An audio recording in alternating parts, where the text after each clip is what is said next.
మనం 150ని 5 cube plus 5 square అని రాసుకోవచ్చు. 5 క్యూబ్ 125, 5 స్క్వేర్ 25, 125 ప్లస్ 25 150 వస్తుంది. 392 7 క్యూబ్ దగ్గరగా ఉంది. సో ఇది 7 క్యూబ్ ప్లస్ 7 స్క్వేర్ అవుతుందేమో చూద్దాం.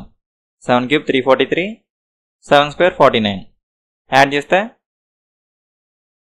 392 వస్తుంది. సరిపోయింది. 5 7, ఒకవేళ ఆడ్ నెంబర్స్ అయితే 9 వస్తుంది, ప్రైమ్ నెంబర్స్ అయితే 11 వస్తుంది. చూద్దాం. 11 క్యూబ్ 1331, సో 11 క్యూబ్ కాదు. 9 క్యూబ్ 729, సో 9 క్యూబ్ దగ్గరగా ఉంది. సో ఇది 9 క్యూబ్ ప్లస్ 9 స్క్వేర్ అవుతుందేమో చూద్దాం.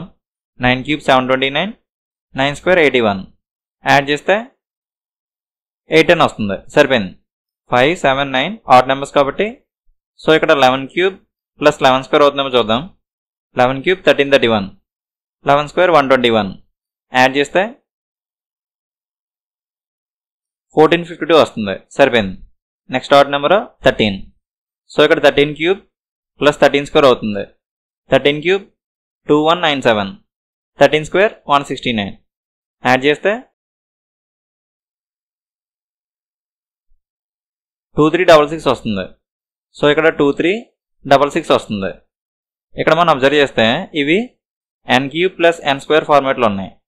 ఇక్కడ 150ని 5 క్యూబ్ ప్లస్ 5 స్క్వేర్ అని రాయొచ్చు అని గుర్తుపెట్టుకుంటే ఇలాంటప్పుడు యూజ్ అవుతుంది.